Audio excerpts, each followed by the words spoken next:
Friends, welcome to my YouTube channel exam conquerors. आप healthy होंगे और अपनी स्टडीज़ को कंटिन्यू बनाए रखे होंगे। इसी आशा के साथ मैं आज के करंट अफेयर के टॉपिक डिस्कस करने जा रहा हूं। और वीडियो को स्किप मत करिएगा, क्योंकि वीडियो में एग्जाम पॉइंट ऑफ व्यू से बहुत ही इंपॉर्टेंट क्वेश्चन बताए गए हैं जो कि आपके एग्जाम्स में आ सकते हैं। तो आइए आज का हम पहला क्वेश्चन देखते हैं। तो पहला क्वेश्चन है हमारा, विश्व मरुस्थलीकरण और सूखा रोकथाम दिवस कब मनाया गया है? ए ऑप्शन है 14 जून, बी ऑप्शन है 17 जून, सी ऑप्शन है 5 जून, डी ऑप्शन है 8 जून। तो इसका सही आंसर है 17 जून। 17 जून को विश्व मरुस्थलीकरण और सूखा रोकथाम दिवस मनाया जाता है। ये जो है United Nations Convention to combat desertification के तहत मनाया जाता है। और अब की बार की इसकी थीम है food, feed, fibre, sustainable production and consumption. अब की बार की इसकी थीम है। और भारत में जो है थार का जो मरुस्थल है उसका भी लगातार पूर्व की ओर विस्तार हो रहा है, जहाँ पे उत्तर प्रदेश, हरियाणा, दिल्ली, मध्य प्रदेश की काफ़ी उपजाऊ ज़मीनें हैं। भारत सरकार ने इन समस्या से निपटने के लिए इन राज्यों के सीमावर्ती इलाकों में एक तरह का ट्री वॉल खड़ा करने का निर्णय लिया है। आइए हम दूसरे ऑप्शंस पे भी थोड़ा गौर कर लेते हैं, क्योंकि ये ऑप्शंस भी एग्जाम पॉइंट ऑफ व्यू से बहुत इंपॉर्टेंट है। 14 जून को जो मनाया गया था वो वर्ल्ड ब्लड डोनर डे मनाया गया था। 5 जून को जो मनाया गया था वो वर्ल्ड इन्वायरमेंट डे मनाया गया था। और 8 जून को जो मनाया गया था वो वर्ल्ड ओशियन डे मनाया गया था। आइए हम अपना दूसरा क्वेश्चन देखते हैं। हाल ही में कौन सा राज्य गेहूं उत्पादन में दूसरे स्थान पर पहुंच गया है? ए ऑप्शन है मध्य प्रदेश, बी ऑप्शन है उत्तर प्रदेश, सी ऑप्शन है पंजाब, डी ऑप्शन है हरियाणा। तो इसका सही आंसर है मध्य प्रदेश। तो मध्य प्रदेश राज्य जो है दूसरे स्थान पर पहुंच गया है गेहूं उत्पादन में, जो कि पंजाब राज्य को पिछाड़कर दूसरे स्थान में पहुंचा है। और हरियाणा राज्य जो है वो चौथे स्थान पे है। और उत्तर प्रदेश राज्य जो है गेहूं उत्पादन में प्रथम स्थान पे है। अब मध्य प्रदेश की बात आई है तो मध्य प्रदेश के प्रेजेंट टाइम पे चीफ मिनिस्टर हैं शिवराज सिंह चौहान। और मध्य प्रदेश के प्रेजेंट टाइम पे गवर्नर हैं लालजी टंडन। और मध्य प्रदेश को आप जरा मैप में ज़रूर देख लीजिएगा, इसकी लोकेशन कहाँ पे है और इसके नेबरहुड स्टेट कौन कौन से हैं। और मध्य प्रदेश का राजकीय पशु जो है वो बारहसिंघा है। और मध्य प्रदेश का जो राजकीय वृक्ष है वो है बरगद का वृक्ष है। ठीक, आइए हम अपना तीसरा क्वेश्चन देख लेते हैं। कोविड-19 से मृत्यु की संभावना लगभग 1/3 कम करने वाली दवा का क्या नाम है? इसका पहला ऑप्शन है हाइड्रोक्सीक्लोरोक्विन, बी ऑप्शन है डेक्सामेथासोन, सी ऑप्शन है रेमडेसिविर, डी ऑप्शन है इसोनियाजिड। तो इसका सही आंसर है डेक्सामेथासोन। हाल ही में जो यूके के रिसर्चर्स हैं उन्होंने पाया है कि जो ये डेक्सामेथासोन नामक स्टेरॉयड के इस्तेमाल से गंभीर रूप से बीमार मरीजों की मृत्यु दर 1/3 घट गई है। यह दवा बहुत ही सस्ती है, जिससे मरीजों को महंगे इलाजों की मार से भी बचाया जा सकता है। और इस दवा को एक मैं और बात बता देता हूँ कि ये दवा जो है एक आई ड्रॉप की तरह भी ली जा सकती है। और दूसरे ऑप्शंस पे भी हम थोड़ा गौर कर लेते हैं।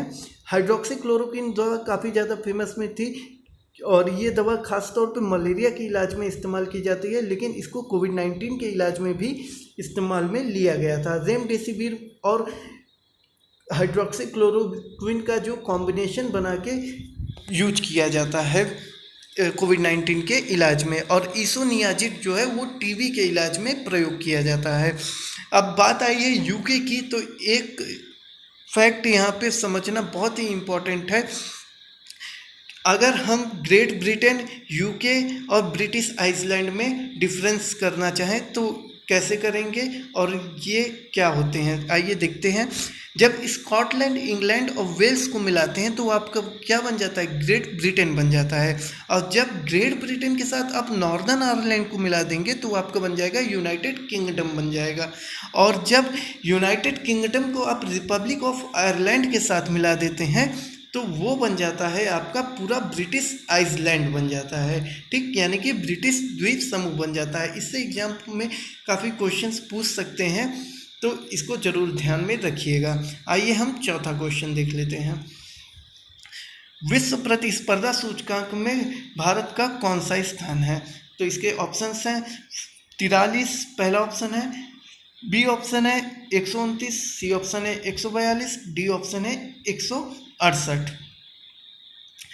और तो इसका सही आंसर क्या है? तो इसका सही आंसर है 43, मतलब 43। विश्व प्रतिस्पर्धा सूचकांक में भारत का 43वां स्थान है।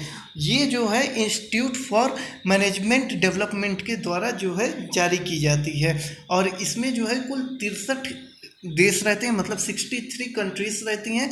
और अब की बार जो है सिंगापुर ने जो इसमें क्या किया है, टॉप किया है। और बाकी ऑप्शंस पे भी हम थोड़ा गौर कर लेते हैं। 129 जो है वो भारत का HDI मतलब ह्यूमन डेवलपमेंट इंडेक्स है। 142 जो है वो भारत का जो है प्रेस सूचकांक है, मतलब कि वर्ल्ड प्रेस फ्रीडम इंडेक्स में जो स्थान आता है वो है भारत का 142वां स्थान है, जो कि रिपोर्टर्स विदाउट बॉर्डर के द्वारा पेश की जाती है रिपोर्ट। और 168वीं जो स्थान है भारत का वो है इन्वायरमेंटल परफॉर्मेंस इंडेक्स में, जो कि येल यूनिवर्सिटी के द्वारा पेश किया जाता है। आइए हम अपना 5वां क्वेश्चन देख लेते हैं। हाल ही में पश्चिम बंगाल सरकार ने IT प्रोफेशनल्स के लिए कौन सा पोर्टल लॉन्च किया है? तो इसके ऑप्शंस देखते हैं। ए रोजगार सेतु, बी पंचवटी योजना, सी कर्मभूमि, डी होप पोर्टल।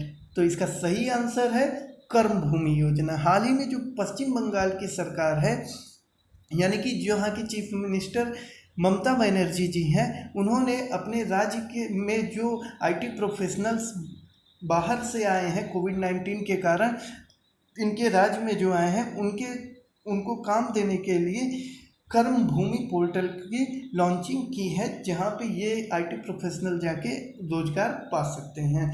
अब बात आई है पश्चिम बंगाल की। तो पश्चिम बंगाल के प्रेजेंट टाइम पे चीफ मिनिस्टर हैं श्रीमती ममता बनर्जी। पश्चिम बंगाल के प्रेजेंट टाइम पे गवर्नर हैं जगदीप धनखड़। और पश्चिम बंगाल की राजधानी है, सभी जानते हैं, कोलकाता। और दूसरे ऑप्शंस पे भी हम गौर कर लेते हैं। रोजगार सेतु जो है वो मध्य प्रदेश के द्वारा चलाई गई स्कीम है, कोविड-19 से जो प्रवासी मजदूर आए हैं उनके लिए। पंचवटी योजना जो है उत्तराखंड की स्कीम है, जो कि वरिष्ठ नागरिकों के लिए वहाँ की चलाई गई है। और होप पोर्टल भी उत्तराखंड की ही स्कीम है, जो कि वहाँ के युवा बेरोजगारों के लिए चलाई गई है। आइए हम अपना 6वां क्वेश्चन देख लेते हैं।